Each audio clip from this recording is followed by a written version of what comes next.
It's the final battle. So today on the final battle, we're gonna be tackling the situation with Russia. And was Russia a Moorish black kingdom? Let's see.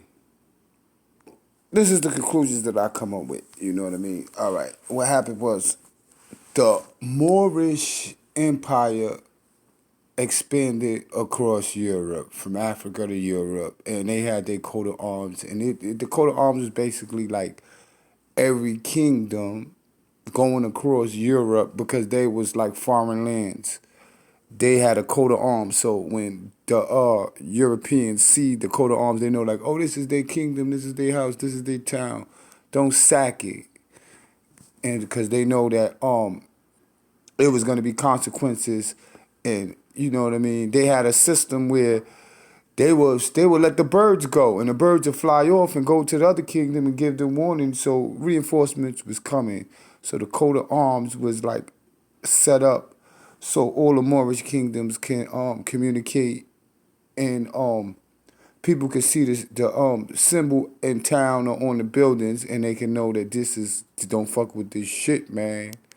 So anyway, once the as time passed on, the Moorish empire crumbled and collapsed, and at that same time, the Europeans became more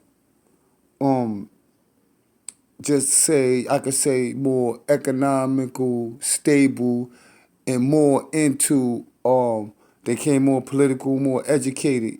So they wanted to rule their territory. So they basically broke the chain of command. So the coat of arms was broken, and eventually the more with all of the wars, the Moors, eventually, they ain't fade off, but they broke down. So if you go back and you look over time, you're gonna see that there's that Russians, black Russians, are the ones who actually created Russia. You know what I mean? And they was the rulers over the Slavs, and eventually they inbreeded with them. And after they inbreeded with them, they got outpopulated as time went on, and the heirs eventually became the lighter side kins and the whiter kins. Because one thing about the Moors, they was fucking. Excuse my language, but they was going around, they was sleeping with women. That's why black men today had that problem. So a lot of people gonna say, yeah, if you look through history, you see a lot of black Russians because black Americans was fleeing to Russia to escape slavery back in the days. But that's true.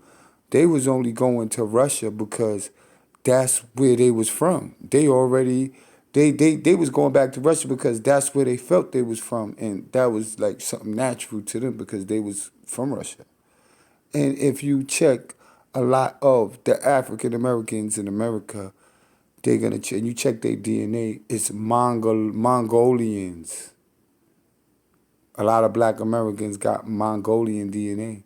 And it ain't come from that side, it came from the Russian side. It's more closer to a Russian, their DNA. So with that being said, we can go to Vladimir the Great. He was a Moorish king. He founded Kiev. And if you look into all the churches, all the synagogues, you're gonna see nothing but black images depicted in the churches because the black people was actually the ones who was doing all of the construction and was the kings. So they was getting everything painted up how it was. So later, all those properties and kingdoms and towns was transferred over to the local Slav community mixed with the Mongolians who conquered later on, down the line. And, so you got Slavs, Turks, and Mongolians mixed with Africans. But the Africans was the ones who founded Russia. There was people there, but they went there and they created kingdoms and all. I believe Vladimir the Great um, basically claimed all of those territories. So that's how you get the Rus.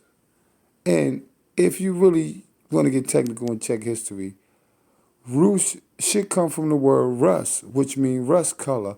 And it was probably called Rus because that's where the Rus kings was at last.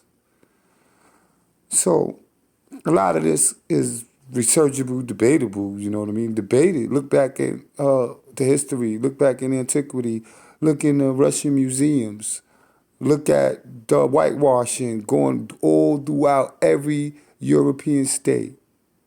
That was one thing that Russia didn't do. Russia didn't whitewash its literature inside its holy places.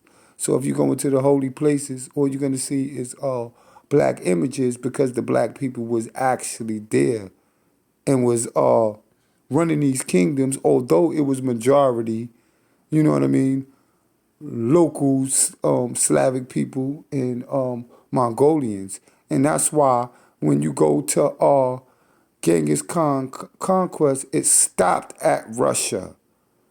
And then it took years before the Mongolians eventually went inside of Russia, and then, it was, whatever, however that went.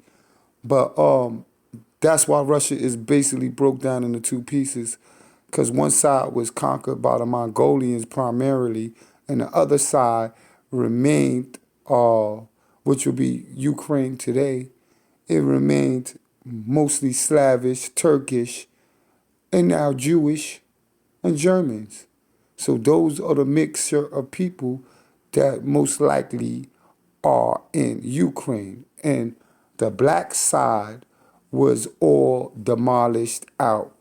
There have been rumors that some black people was actually taken as slaves and brought to America from Russia, but that's just something I heard that I don't know how factual that is. You gotta do your research if you want to know if that's a fact. But we do got Mongolian black people in America, which DNA resemble Russians. So I'm not here saying that Russia was Africa or anything like that. But we gotta know history. We always say Mother Africa, and that's why they got the term Mother Russia. I don't know. I'm just bringing all of these things to your attention. So I want you to drop a comment, like, and subscribe if you got this video, and tell me what you think about what I said in my opinions. These are opinions. And I want y'all to comment about my opinions and drop some facts, and let's see what goes on.